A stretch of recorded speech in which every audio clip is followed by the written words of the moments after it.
ძალიან აღელვებული ვარ და ძალიან ბედნიერი ამ ორ საოცარ ადამიანთან ერთად რომ მიწევს აქ ყოფნა. დიდი მადლობა ორგანიზატორებს ევროკავშირს, ჩემს მეგობრებს და ჩემს პროფესიას, ფოტოგრაფიას, რომელსაც ვემსახურები მთელი ცხოვრება. როგორ ვემსახურები, არ ვიცი, მაგრამ გაუჩერებლივი და მუდმივი განვითარება და აღმოჩენები. და რა თქმა უნდა, ის ინფორმაცია, რომელსაც ჩვენ ეს ორი ფანტასტიკური ადამიანი დღეს გაგვიზიარებს, იქიდან მოვედით დღეს ჩვენ აქ. ლიკა ისაუბრებს ისეთ საოცარ ფაქტებზე, ისეთ საოცარ ადამიანებზე, მოგვიყვება ისეთ ისტორიებს, რომელიც იყოს საწყისი, რომ დღეს ჩვენ აქ ვიყოთ და ვისაუბროთ ფოტოგრაფიაზე და გურამი გვეტყვის როგორ მოვიდა ევროპიდან, საქართველოში შემოვიდა ფოტოგრაფია და შემდგომ როგორ იქცა ფოტოგრაფია ქართულ ფოტოგრაფიად და როგორ მოხდა ინტეგრირება ფრანგულ, ევროპულ თუნდაც და როგორ გახდა ეს ყველაფერი და ჩამოყალიბდა ჩვენი სტილი, ჩვენი ხარისხი და ის სიამაყე, რასაც ქვია, იყო ქართველი ფოტოგრაფი. ლიკათი დავიწყოთ. დიდი მადლობა მოწვევისათვის და რა თქმა უნდა ფოტოგრაფია ეს არის ისეთი ხელოვნება, რომელიც ზუსტ ფაქტებს გვიჩვენებს. თუ იმ წამს რა მოხდა და აი ესე დაფიქსირდა. ამიტომ ეს ისეთი საგანია, რომელსაც არ შეიძლება გვერდი აუხვიო. ხა თვითონ ფოტოგრაფიის გამოგვენებისათვის თქვენ იცით, რომ რა ვიცი, ძველი წელთაღრიცხვიდან იბრძოდნენ, რომ ეს დაეფიქსირებინათ კადრი, ასე შემდეგ, შუქი დაეჭირა და მთელი ამბები და ბოლოს 1939 წელს როგორც იქნა ეს შედგა ნიეფსისა და დაგერის მიერ ერთობლივი პროექტი იყო, მე ესე ვთვლი და ამის მერე უკვე ფოტოგრაფია ვრცელდება და ძალიან ჩქარა ვრცელდება მთელს მსოფლიოში. ახლა ჩვენ ჩაკეტილი ქვეყანა ვართ ამ პერიოდში და მიუხედავად ამისა 42 წელს 1842 წელს უკვე გამოჩნდა პირველი ფოტოგრაფი. ჩვენ ესე ვიცით, რომ პირველი ფოტოგრაფია, იმიტომ რომ საარქივო დოკუმენტაციაში პოლიციის ჩანაწერები ძალიან ბევრ ამბავს გვითხრობს და ბატონმა გიაგერსამიამ ეს ფაქტი იპოვა, ესეთი დოკუმენტი, რომ 1842 წელს პოლიციელი წერს რომ ვინმე ჯოზეფ ტაშერე დადის ქუჩებში და რაღაცა სურათებს ხატავს და მერე გამოაგდებს კარგ რაღაცებს, მაგალითად სახლს ან ქუჩას და ასე შემდეგ. მოკლედ ეს არის ფაქტი იმისა, რომ ფოტოგრაფია უკვე შემოსულია. ხა ტაშერი თვითონ ფრანგი არის, რა თქმა უნდა რუსეთიდან შემოდის, მაგრამ რუსეთში ის არ ცხოვრობს. უბრალოდ ეს არის გზა მისთვის. ამის მერე კიდე მეორე ძალიან კარგი ფაქტი ხდება 1800 ისევე 42 წელს ეს უკვე რუსეთის დავალებით იული ფრიშე ჩამოდის, ეს იყო ქიმიკოსი გერმანელი, რომელიც რუსეთში ცხოვრობდა, ძალიან მოგვიანებით უკვე ცნობილი ხდება სერგეი ლევიცკისთან ერთად, რათა შეისწავლოს მინერალური წყლების ამბავი არა მარტო საქართველოში, არამედ მთელს კავკასიაში. და აი ეს ფაქტი არის არაჩვეულებრივად აღწერილი, როგორ ჩამოდის ის საქართველოში ლევიცკისთან ერთად. მოროზოვი იყო ესეთი ცნობილი რუსების ხელოვნებაცოდნე, ანუ ისტორიკოსი ფოტოგრაფიის, რომელიც აი ამას დეტალურად აგვიღწევს. ისე რომ ორი ძალიან კარგი ფაქტი გვაქვს. 42 წლიდან საქართველოში დაპყრობილ საქართველოში შემოდის ფოტოგრაფია. და უკვე როცა ქართველები კიდებენ ამას ხელს, აი აქ რა ხდება? აი ქართველები როგორ კიდებენ იცით ხელს დიდი სიყვარულით. ხომ არაფერი არ გაგვიკეთებია ფოტოგრაფიის გამოგონებისათვის, მაგრამ აი დიდი სიყვარულით ჩანს, რომ ძალიან ჩქარა იტაცებენ. 40-იანი წლებიდან 50-ის ჩათვლით 13 სახელოსნო იხსნება. ფოტოსახელოსნო. თბილისში და ქუთაისში, ხო? ჯერ თბილისში, ქუთაისში უფრო მოგვიანებით. იხსნება 13 სახელოსნო, სულ უცხოელები არიან. ამ სახელოსნოების მეპატრონოები, მაგრამ მოყვარული ხალხი არის ძალიან ბევრი, ვისაც ეს აინტერესებს. ოდნავ მოგვიანებით 52 წელს გამოჩნდება ვინმე ხვამოვი, რომელიც აგრეთვე ის ფერმწერია, ისიც რუსეთიდან ჩამოდის, მაგრამ რჩება აქ საცხოვრებლად, რომელიც აგრეთვე ხსნის ფოტოსტუდიას და ფოტოსასწავლებლს. აი ზუსტად აი ამ დროს გამოივლის პატარა ბიჭი 14 წლის ალექსანდრე როინდაშვილი, დუშელი, რომელიც ითვლება საქართველოში პირველ ფოტოგრაფად, ეროვნებით ქართველ ფოტოგრაფად, რომელმაც არა მარტო ფოტოგრაფია შეისწავლა და შეიყვარა, არამედ ფოტოგრაფიისაგან ძალიან დიდი მატიანე შექმნა. და ესე ითვლება, რომ ხა პრინციპში ფოტოგრაფები, ვინც იღებდნენ როინაშვილამდე, ყველა მაინც მატიანეს ქმნიდა, იმიტომ რომ არქიტექტურული ძეგლი იყო თუ ქუჩის სცენები იყო, ეს მაინც რჩებოდა არა, როგორც ფაქტი, მაგრამ როინაშვილმა მიზანმიმართულად დაიწყო ეკლესიების გადაღება, მიზანმიმართულად სიძველეების გადაღება და შექმნა დიდი კოლექცია.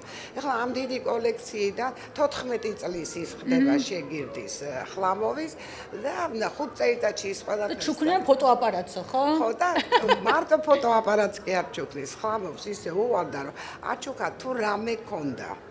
ფოტოაპარატები, დანადგარები, მაგიდები, ყველაფერი.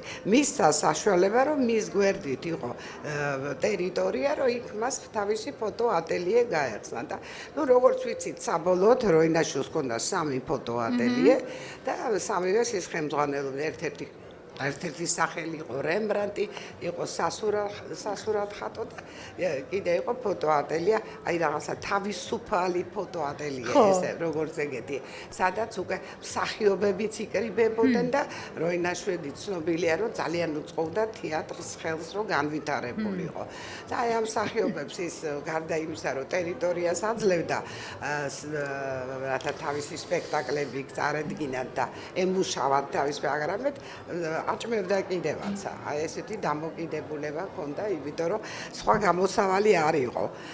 აი როინდაშვილის გამოჩენამ მისცა საშუალება სხვა ფოტოგრაფებსაც, რომ მიებაძათ მისთვის და ეხლა იცით 1846 წელს იბადება 2 ძალიან დიდი ფოტოგრაფი საქართველოს და კავკასიის ტერიტორიაზე, იმიტომ დიმიტრი ერმაკოვი მაინც იქით კავკასიის სხვა მხარეს არის დაბადებული.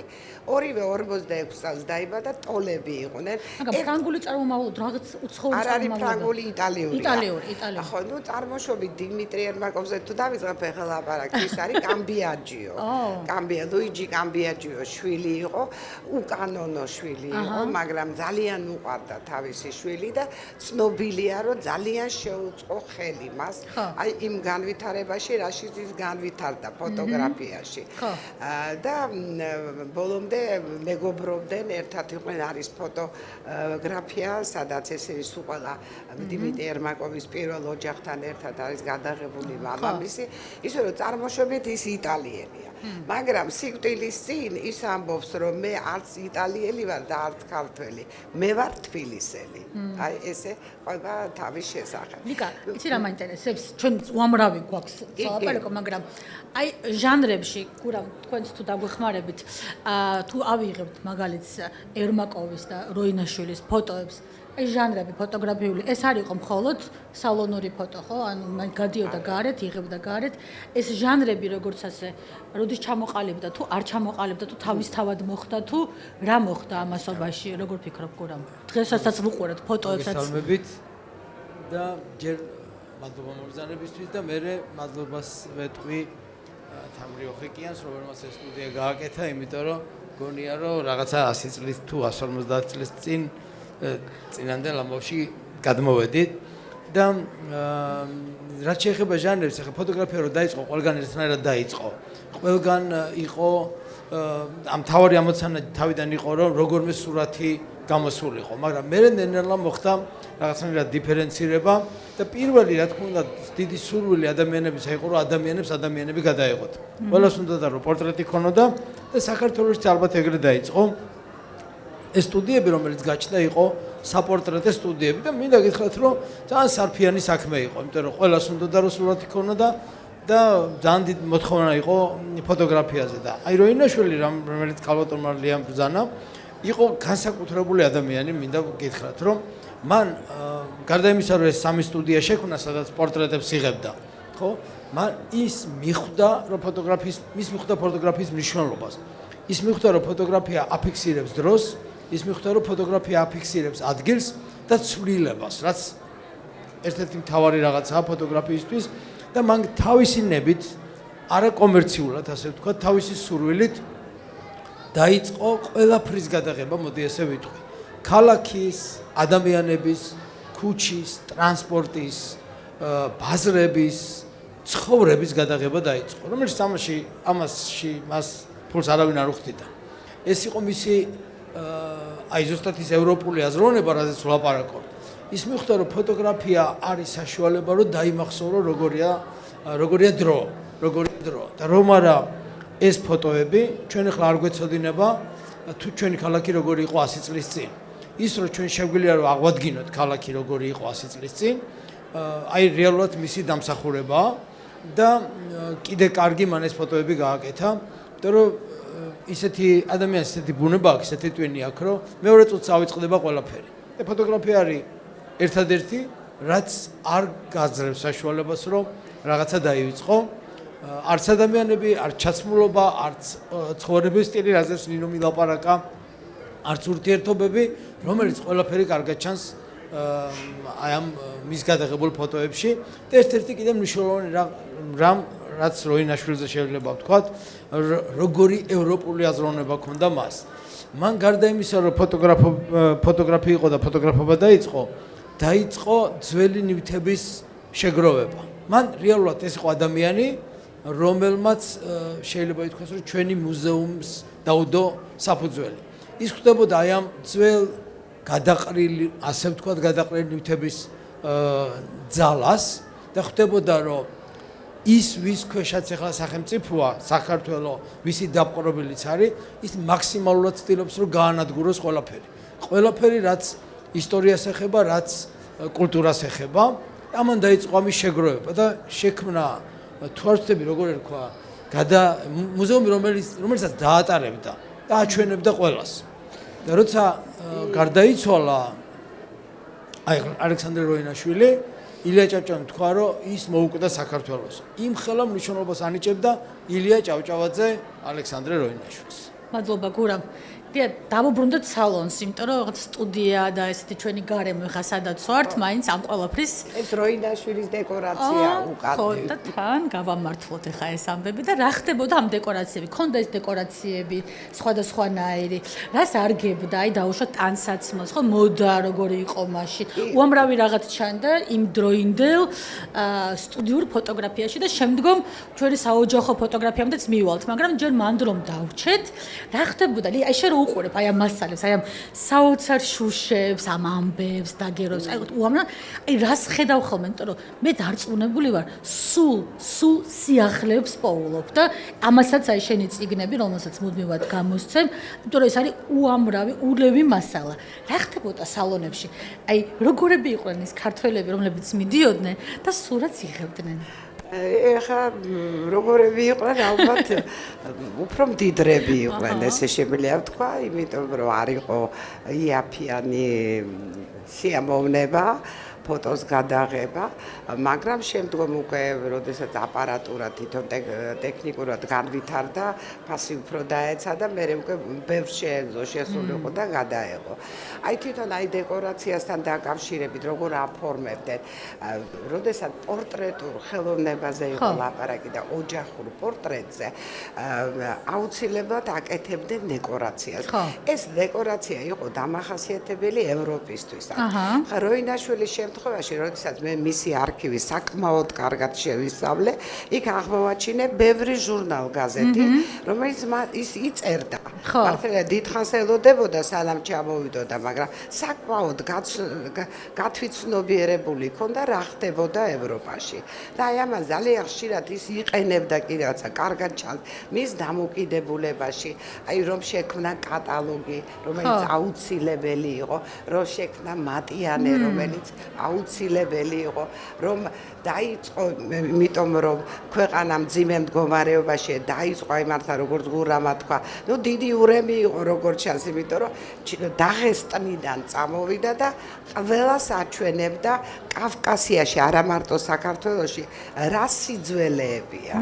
და ამისი ანოტაციებიც ჰქონდა ყველაფერი და სარატოვში რო ჩავიდა ბოლოს აი იქ უკვე დაბეჭდა კატალოგი და აი ამ კატალოგს სხვა შორის ძალიან გვიშველა ჩვენ იმისათვის რომ იდენტიფიცირება გაგვეკეთებინა მისი ისტორიული ნივთების რომელიც იწყება დათარიღება 688 წლიდან აი ესეთი მნიშვნელობის ნივთებია. და ამ ნივთებს იყენებდა ფოტოგრაფიაში? ყველგან ჩანს, აი ერთი რომ ეს კატალოგი არსებობს, მეორე საიდენტიფიკაციო ჩვენ ძალიან ხშირად ფოტოებზე ვხედავთ მის სურათებს, რომ ფოტოებზეა წარმოდგენილი დოქი, ან ხალიჩა, ნებისმიერი სიძველე და ესეც გვაძლევს იმის საშუალებას, რომ ვთქვათ, რომ ნამდვილად როინაშვილის კოლექციიდან არის. ნუ ესეთი დამოკიდებულებით ცხოვრობდა ის და რა თქმა უნდა უნდოდა რომ ამ ეს სიძველეები ერთ დიდ რაიმე სახში მოთავსებულიყო და ამისათვის დაწერა თვითონ სხვათა შორის პუბლიცისტიც იყო 8 ძალიან საინტერესო წერილი აქვს დაწერილი მე 8-ს ვიძახი ზუსტად მეტიც აქვს მაგრამ 8 არის განსაკუთრებით საინტერესო და ერთ-ერთი ესეთი საინტერესო წერილი არის სათაურით რა არის მუზეუმი რომელზეც დაახლოებით კავკასშიც იყო მე ილია ჭავჭავაძე იბერიაშიც დაბეჭდა ეს რა არის მუზეუმი იწყება ესე მუზეუმი ეს არის სარკე რომელშიც ჩაიხედა და დაინახავ რა გააკეთა შენმა ერმა და რა ვერ გააკეთა და შენ გააკეთო აი ესე ძალიან მარტივად ხსნიდა ყველაფერი რა თქმა უნდა ნივთების იდენტიფიცირებაში როინაშვილს ისტორიკოსები ეხმარებდნენ დიმიტრი ბაქრაძე და ყველაფერს თითქმის ყველა ნივთს რომელსაც ის მოიძიებდა სხვა შორის გათხრებსაც აწარმოებდა ყველა აბსოლუტურად იყო ანუ ესე იგი აი ეს ფონები რაც იყო ეს არის ევროპული და ამ ევროპულ ფონებს ანუ ბექგრაუნდებს მე ჩვენი ქართველი მდიდარი ხალხი ცოტა გადაკეთებული რა თქმა უნდა ერთ-ერთთან არ იყო მაგრამ ფონი იყო მაშინ ეს და აი ამ ჩაცმულობას ამ ქართულ ჩაცმულობას ეს იყენებდა იმისათვის რომ სხვა შორის ჩაცმულობაზე წიგნი რო გამოვიდა როინაშვილის მასალა გამოიყენეს იმიტომ რომ ყველა ტიპის ჩაცმულობა აქვს როინაშვილს ქართული და იყო ესეთი ძალიან კარგი გამომცემელი როსტომაშვილი რომელმაც გამოსცა ქართველთა ტომები აი ამ პერიოდში ზუსტად როდესაც როინაშვილია ცოცხალი და ყველგან არის როინაშვილის ფოტოები გამოყენებული ამ წიგნში და ამით ესე იგი კიდევ ერთხელ მოგცა საშუალება რომ გვენახა როგორი იყო ნამდვილი ჯოხა როგორი იყო ქართული კაბა და ასე შემდეგ აფხაზური ყველა არის აბსოლუტურად დიდი მადლობა გურამ იცი რა მინდა კითხო აი ეს ქართული სალონური ფოტოგრაფია იღებს განვითარებას და დღემდე ვითარდება რა თქმა უნდა არ ჩამოურჩებით არც ერთ ქვეყანიდან და შეგვიძლია ხმამაღლა ვთქვათ რომ ძალიან კარგი და სერიოზულად თავის ხელმწერი ესე რომ ვთქვათ ფოტოგრაფებიც ყავს მოგვიმართულებით მაგრამ როგორ ხდება აი როინაშვილის დროინდელი სალონი ფოტოგრაფია როგორ ვითარდება როგორ მოდის და აი სად ხდება ნამდვილი ის ქართული იმიტომ რომ შენ ამას ძალიან ბევრს იკვლევ ეხმარები ძალიან ბევრ ფოტოგრაფს არქივებში მუშაობ და შეიძლება ის დაგვარად უფრო მეტად ხელი მიგიწვდება იმ ინფორმაციისკენ, იმიტომ რომ შენ ხარ ესეთი განათლებული ფოტოგრაფი ჩვენს დარგში და ჩვენს სინიგვლივ, რომელიც სულ აინტერესებს ევროპული ფოტოგრაფია, დასავლური ფოტოგრაფია და შემდგომ აკვირდები აი ამ პრიზმითაც ქართულ ფოტოგრაფიას და უფრო ხედავ კიდეც აქ რა ხდება ამ მიმართულებით. ძალიან საინტერესო შეკითხვაა. მინდა გითხრათ რომ ეს ფოტოგრაფია, რომელზეც ლიკა მილაპარაკა, როინაშვილი, ერმაკოვი, გრძელდებოდა 21 წლამდე. 21 წლის მერე მოვიდა საბჭოთა ოკუპაცია და ფოტოგრაფია, როგორც კინემატოგრაფია, გადაიქცა იდეოლოგიურ იარაღად. და თუ ნახავთ აი ამ საბჭოთა პერიოდის გაზეთებს და ჟურნალებს იქ ძალიან ბევრი ფოტოა, ფოტო ძალიან მოხმარებადი იყო, მაგრამ ყველაფერი იყო იდეოლოგიური და ყველაფერი იყო ტყუილი, შეიძლება ესე ითქვას. იყო ფსევდო ფოტოგრაფია, რომელიც სინამდვილეს კი არ გიჩვენებდა სიყალბეს.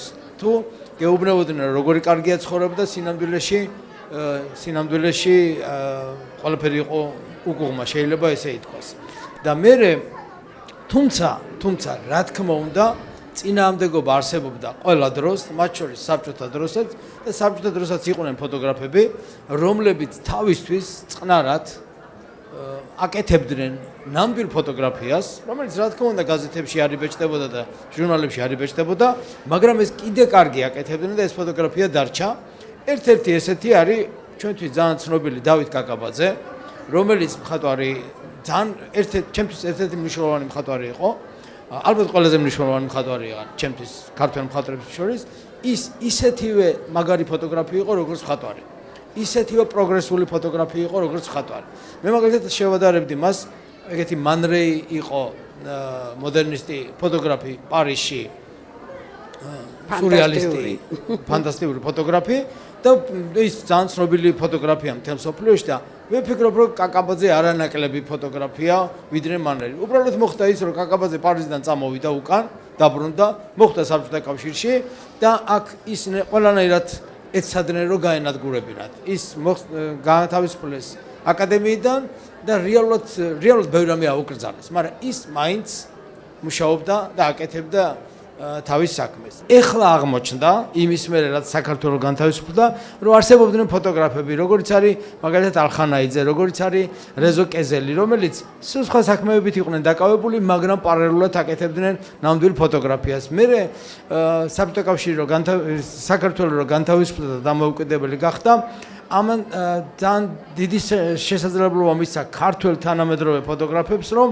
ჯერ ერთი თავისუფლად ეაზროვნათ, თავისუფლად ეჩვენებინათ თავის ფოტოები, წასულიყვნენ ევროპაში და ესწავლათ ფოტოგრაფია, ესწავლათ თანამედროვე ფოტოგრაფია, თანამედროვე აზროვნება და ვფიქრობ, რომ დღეს ყავს ძალიან ბევრი ახალგაზრდა, ძალიან ბევრი ნიჭიერი, ცოდნე და ფოტოგრაფი, რომელმაც იცის ფოტოგრაფიის მნიშვნელობა.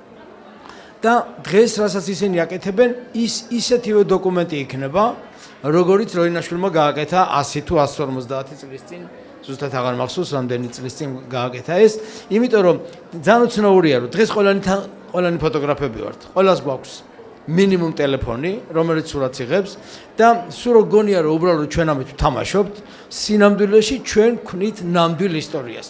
ფოტოგრაფია არის ნამდვილი ისტორია და ფოტოგრაფია არავის არ მისცემს საშუალებას, რომ გააყალბოს ისტორია.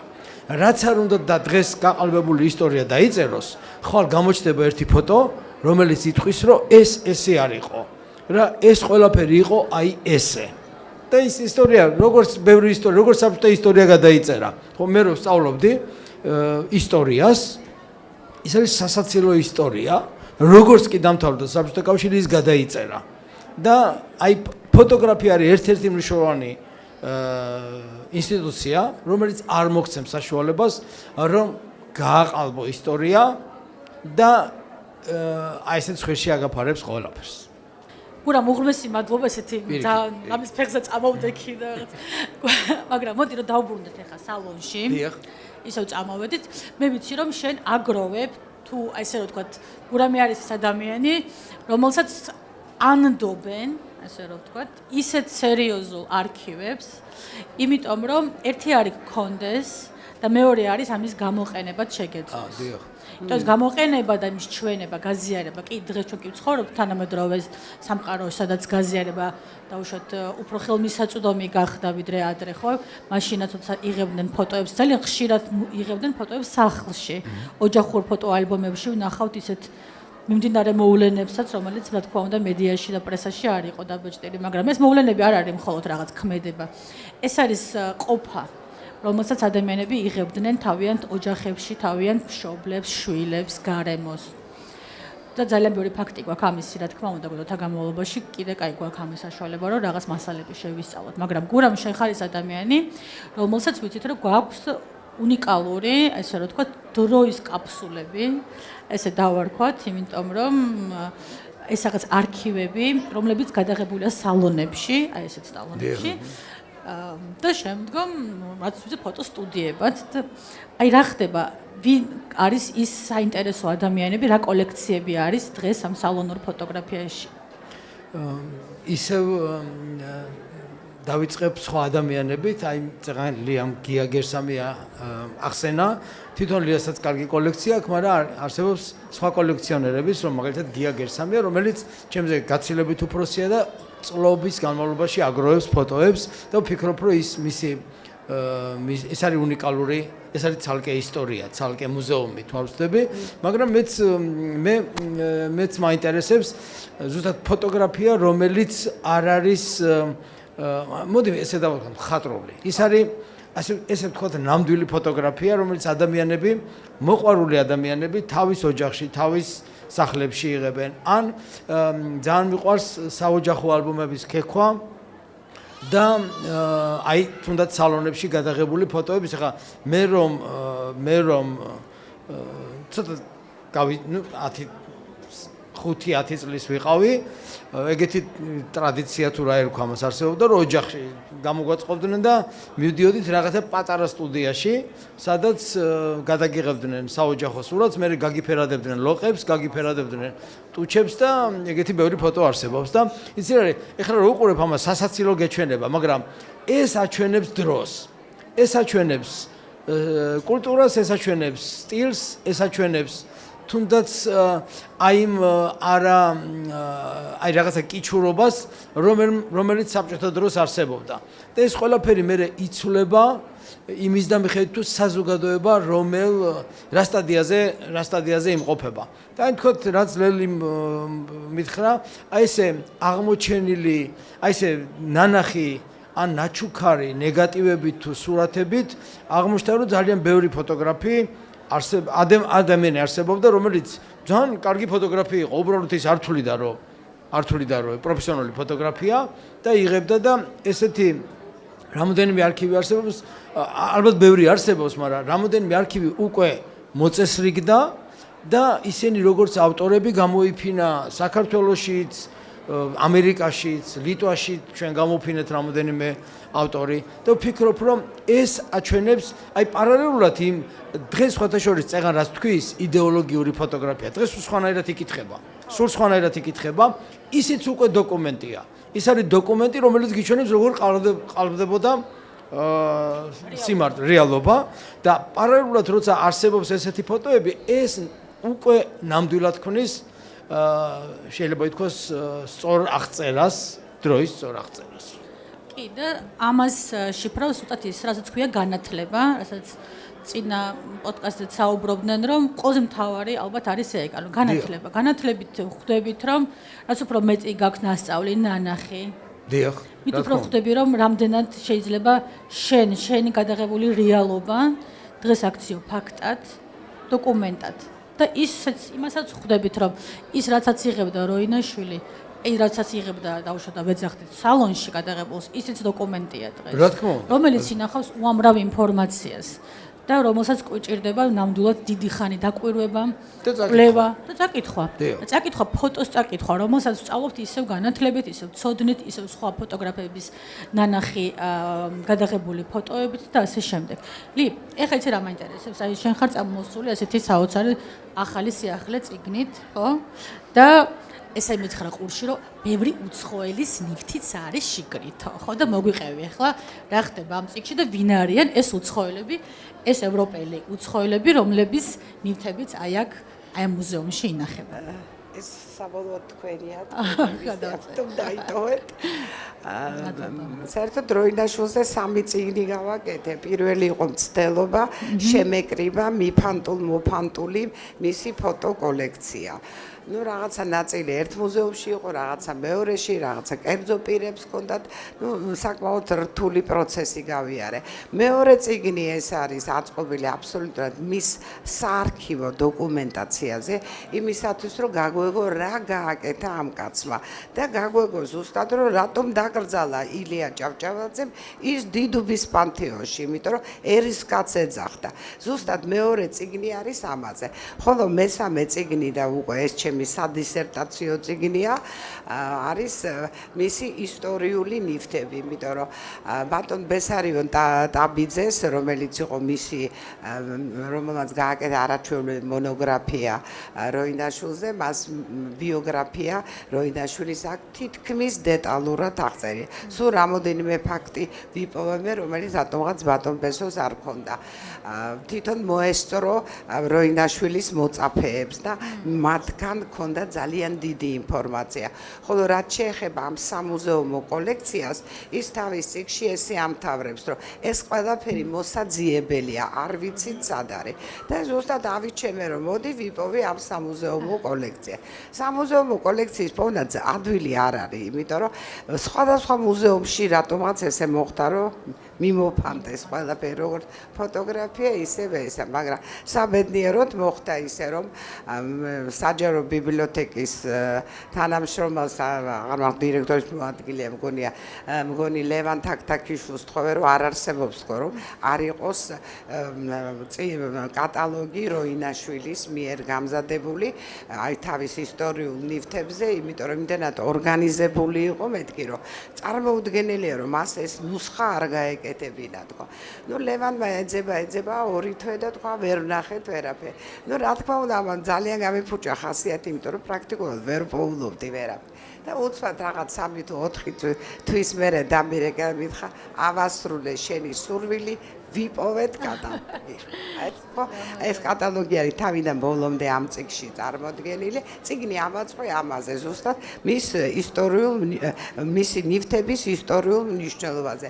თავისი კატალოგი და ყველა იმ ფოტოთი, რომელიც ფუჭდებოდა და როდესაც როინაშვილი გარდაიცვალა, მისი მთელი სახმემკვიდრეობა სიცოცხლეშივე მან დაუტოვა წერა-კითხვის გამავრცელებელ საზოგადოებას.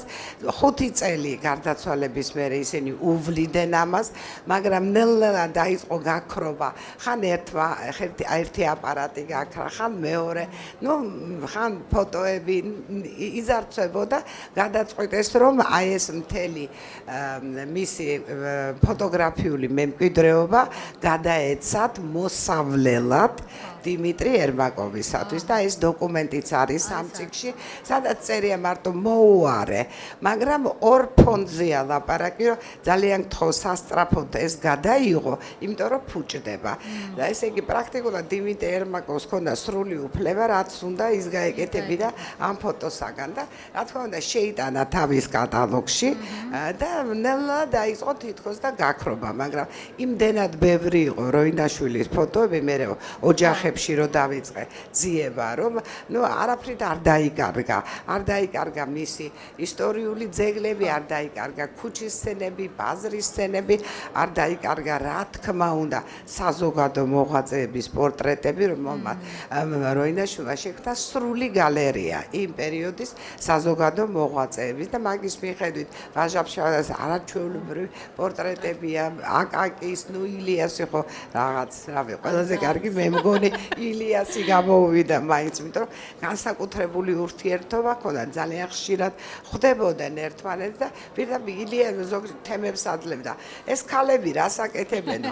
არაფერს არ აკეთებ, არაფერსო ესეც ეთანხმებოდა და ეხლა მე გავაკეთებო, შევქმნიო პატარა სახელოსნოსო, სადაცო, აი დედაჩემის გასახსენებლათო, გავხსნიო ქალთა ხელსაქმის სკოლასო და მართლაც ქალები შეკრიბა და დაიწყოს ხელსაქმე, რომელსაც ის ეხმარებოდა, ყიდდა ამ იმეებს და ნუ ჩართო რა ძალიან ბევრი ქალი ამ საქმეში. უღრმესი მადლობა შენი შრომისთვის, შენი თავდაუდებელი შრომისთვის და ასევე იცი რა არის კიდე ძალიან საინტერესო. უამრავმა ფოტოგრაფმა გაიარა შენ თვალწინ და ძალიან ბევრი ადამიანი არის მადლიერი შენი. ძალიან ბევრი ხელშეწყობით ამ ინფორმაციის გაზიარებით, რომელიც არ იყო ესეთი მარტივი მოსაუპოვებელი ადრეულ საქართველოში.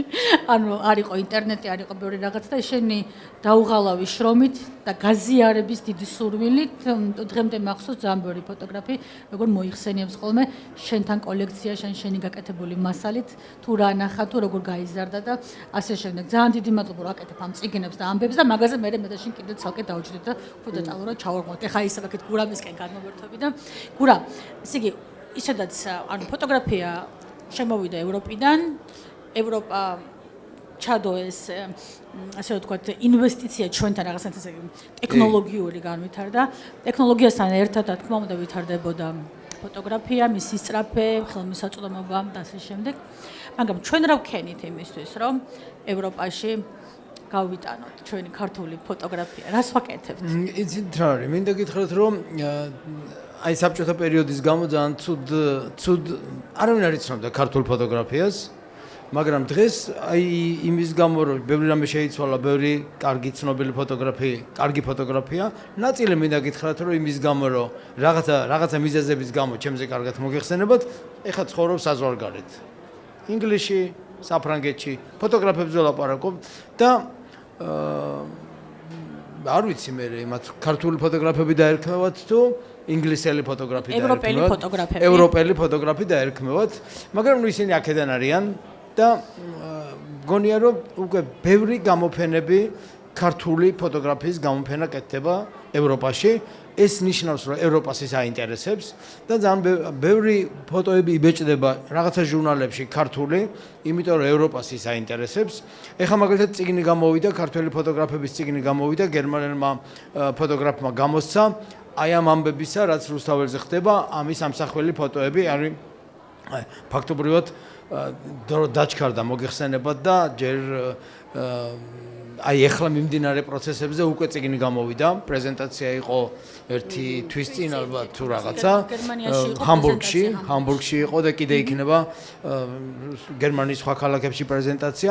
ანუ ძალიან დიდი ინტერესი არის დღეს ქართული ფოტოგრაფიისადმი და ქვეყნისადმისაც ევროპისგან ინტერესი ქვეყნისადმი, იმიტომ რომ ჩვენი ქვეყანა არის უნიკალური და თუ მივხედათ და თუ ევროპის გზაზე დავდგებით და ევროპასთან ერთად ვიქნებით, იქნება დიდი ინტერესი და დიდი წინსვლა ქვეყნისა. ისე ვფიქრობ და აი ლიკასგან ვიცი რომ ეს ახალი დაწყებული არ არის, რომ არსებობდა პარიზში ერთი ეგეთი ფოტოგრაფი ნადარი, როცა 100 წლის წინ, 130 წლის წინ ითვლებოდა რომ პარიზში თუ ჩახვალ, როგორც ეიფელის კოშკი უნდა ნახო, ისე უნდა მიხვიდე ნადართან და პორტრეტი გადაიღო. ეს იყო ყველაზე კარგი დოკუმენტი იმისი, რომ პარიზში იყავი. და ამას აკეთებდა მთელი მსოფლიო. და ლიკასგან ვიცი, რომ საქართველოშიც არსებობს ნადარის გადაღებული სურათები. ეგ ნიშნავს, რომ ქართველები მიდიოდნენ პარიზში და თავს ვალდებულად თვლიდნენ, რომ მისულიყვნენ ნადართან, გადაიღოთ პორტრეტი, ჩამოსულიყვნენ მე თბილისში და ეტრაბახათ, რომ იცი რა, მე აი პარიზში ვიყავი. ეს ეტრაბახობენ ახლა შენი გადაღებული პორტრეტები. რატომაც არა, კი ბატონო, ხო და ისე რომ ეს კავშირი არ არის დღევანდელი დაწყებული, ეს კავშირი ყოველთვის არსებობდა, როგორც ჩვენ გვაინტერესებდა რა ხდება ევროპაში და ვიღებდით ბევრ რამეს იღებს, მე მაგალითად ყველა წასვლა, ჩემი ევროპაში წასვლა ნიშნავს ახალ ენერგიას, ახალი რაღაცების ჩამოტანას და ახალი რაღაცების შეტანას თუნდაც ჩემ ფოტოგრაფიაში და ჩემი მეგობრების ფოტოგრაფიაში, იმიტომ რომ მოდივარ მეც არაფერს ვაკეთებ, ყვები ვიღაცამ რა გააკეთა, ხო? ეს არის ძალიან კარგი ცოცხალი მასალა იმისთვის, რომ შენ როგორ უნდა განვითარდე და ეს არ არის დაწყებულა გუშინ. ეს დაიწყო ფოტოგრაფიის მეშვეობით 150 წლის წინ და მე მგონია რომ გაგრძელდება და მე მგონია რომ გვეყოფა იმის ჭკუა და იმის ძალაც გვექნება რომ ეს ყველაფერი არ შეწყდეს, რომ ეს ყველაფერი იმათაც აინტერესებდეს და ჩვენც გვაინტერესებდეს იმათი. და კიდევ ერთ რამეს ვიტყვი, აი მარტო იმათ თუნდაც ის რომ აი წეგან ლელიმ რას ახსენა რომ მე ვაგროვებ ფოტოებს, ვაგროვებ თანამედროვე ავტორების ფოტოებს. აი მაგალითად ლელისაც გაუცვალე ფოტო და ყველა ფოტოგრაფს თხოვო რომ მოდი გაგიცვლით ფოტოს, იმიტომ რომ გონია რომ აი ეს აი ამ თუნდაც საკუთარი დღევანდელი ფოტოების შენახვა და შეგროვება და მე სხვებისთვის ჩვენება რომ აი ნახე როგორი ფოტოგრაფია არის ზუსტად ევროპული გზა. ევროპა განვითარდა ესე, ევროპამ გამოარჩია კარგი რა არის და ცუდი რა არის და მე ამ კარგს გაუწია რა ქვია მაგას პროპაგანდა, მოდი ესე ვთქვათ და მიაღწია იმას, რასაც მიაღწია და ვფიქრობ რომ ეს იქნება ჩვენი გზაც. ერთი პატარა ჩართვა მინდა გავაკეთო, აი ავად სახსენებელ საბჭოთა კავშირზე როცა ლაპარაკი, მე ვთვლი რომ წყვეტა არ მომხდარა, მიუხედავად იმისა რომ იდეოლოგიური ფოტოები უფრო მეტი იყო ვიდრე თქვა თავისუფალი, აი ამ იდეოლოგიურ ფოტოებში შეიქმნა საქინფორმი, ჩვენ კარგად ვიცით ეს არქივი, სადაც ერთმანეთზე უკეთესი ფოტოგრაფებია. ტექნიკურად და ზუსტად საბჭოთა პერიოდში დაიბადა გურამ თიკანაძე. ვთქვათ რომ ეს გურამ თიკანაძე, მერე მას მოყვა ალექსანდრე სააკოვი, ჩემი ერთ-ერთი საყვარელი ფოტოგრაფი. შემდგომ იური მეჩითოვი და ძალიან ახალგაზრდა გურამ წიბახაშვილი. ცოტა ახლა ბოლოსკენ მივდივართ და პატარ-პატარა ესე ორწუთიანი კითხვით, პასუხით. რაცაც ჩვენ მუშაობ არქივებზე აგროვებ და ხვდები მის ღირებულებას და მნიშვნელობას.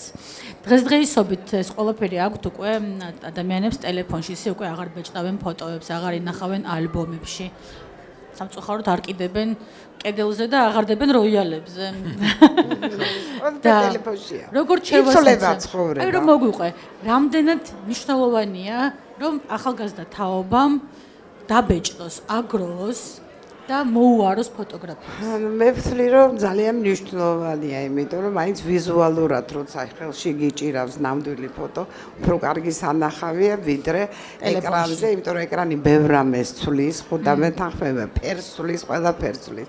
ამიტომ ჩემთვის ეს მობილური ფოტოგრაფია საერთოდ რაღაცნაირი არა, მეხსიერება, ელემენტარული მეხსიერება და რა თქვა იქ რაიმე ხარისხი. თუმცა ზოგჯერ არის ძალიან კარგად გადაღებული. ესეც ხდება ხოლმე. მაგრამ აი დღეს რომ ყოველი მეორე კი არა, ყოველი პირველი იღებს, ეს უკვე ძალიან ის არის, ნუ რა ვიცი, მე მაგალითად ამით არ ხალისობ. მაგრამ ამავდროულად თანამედროვე ტექნოლოგიებზეც ვერაფერს პირიქით უნდა რაღაცნაირად ვინც უკვე მუშაობთ, იმიტომ რომ აი მუზეუმებშიც, გალერეებშიც დავდივარ.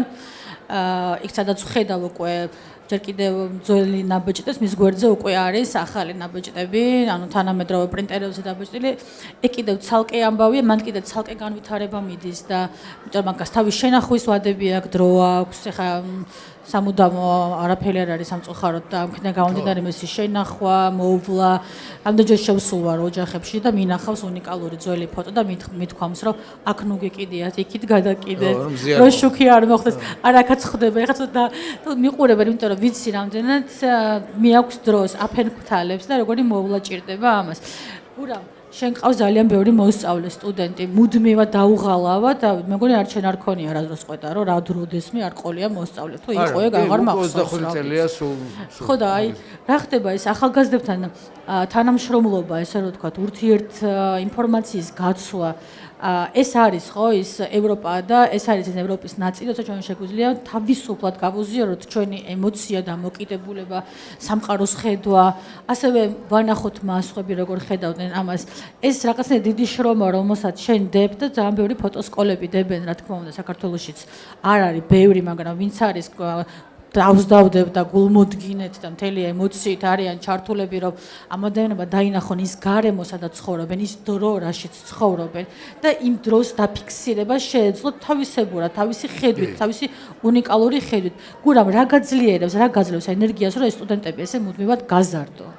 ჯერ ერთი ისევ საბჭოთა კავშირიდან დავიწყებ, მე რო ვიწყებდი არ იყო არც სკოლა, არც მუზეუმი, არც გალერეა და საერთოდ ფოტოგრაფია არ ითვლებოდა პროფესიად. და ამიტომაც სხვა პროფესია დამაწყებინეს, მითხრეს რომ წადი ქიმიიკოსი გახდი და მე გადავერთე ფოტოგრაფიაში და იმიტომ რომ ეს არ ითვლებოდა რომ ეს რაღაცა არის. და ეს მე მოვიდა ნელ-ნელა შრომის შედეგად მოვიდა, იმიტომ რომ რაღაცა ჯგუფი ადამიანებისა, მათ შორის იური მეჩიტოვი, რომელიც ახსენეთ, დათო სულაქველიძე, გია ჯაველიძე, მირიან კილაძე, რომელიც სამწუხაროდ გარდაიცვალა 1 წლის წინ.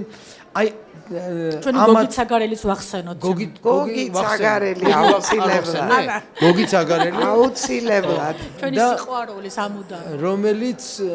რომელთა კისერზეც გადაიარა იმან, რომ რაღაც ფოტოგრაფიას დღეს რაღაცა კარგი სახელი აქვს და რაც შეეხება სწავლებას, მე ვფიქრობ, რომ სწავლება არ არის ცალმხრივი პროცესი. სწავლება არ ნიშნავს, რომ მე ყველაფერი ვიცი და იმათ ვასწავლი და მე ისინი ამას გააკეთებენ. სწავლებაში მე მგონი მე უფრო მეც ვიღებ ვიდრე ისინი, იმიტომ რომ ისინი არიან თანამედროვე ადამიანები. ისინი ჩემზე კარგად ხვდებიან რა არის თანამედროვეობა, რა პულსი არსებობს დღეს, იმათ უფრო უდევთ პულსზე ხელი და მე ვფიქრობ, რომ ეს არის მე შემიძლია ვასწავლო რაღაცა აკადემიური, მე შემიძლია ვასწავლო რაღაცა რაღაცის ხმარება, მაგრამ ის მათ რა უნდა გადაიღონ, რა არის მთავარი, იქით მასწავლიან ყველა რა თქმა უნდა და მე მიხარია რომ იმათ არიციან რომ ისინი მე მასწავლიან და ეს არის ისეთი პროცესი და მარტო სწავლებაზე არა, მე ვფიქრობ მე ძალიან ბევრ გამოფენებს ვაკეთებ ახალგაზრდა ჩემ კოლეგებთან ერთად, იმიტომ რომ მგონია რომ მარტო მუშაობა არის ცოდოობა.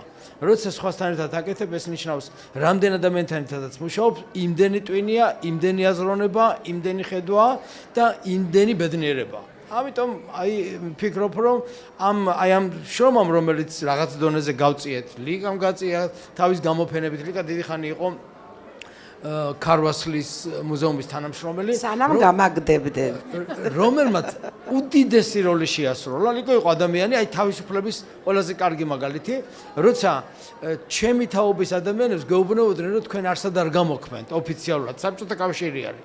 და ლიკამ გითხრა, რომ აი აქ არის ერთი დარბაზი, რომელიც შეგიძლიათ რომ დაგითმოთ. და იმ გამოფენებმა, რომელიც მაშინ მოხდა, იმან მოიტანა ახალი სიო, იმან მოიტანა თავისუფლება.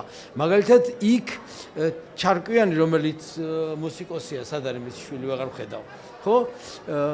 რომელიც მუსიკოსია, იფინებოდა როგორც ავტორი, ის ფენდა თავის ლექსებს, წერდა კოტესთან ერთად ლექსებს ხელით და იფინებოდა იქ და ეს თანამშრომლობა, მაშინაც თანამშრომლობა იყო, გვაძლიერებდა და მე მოიტანა ქვეყნის დამოუკიდებლობა.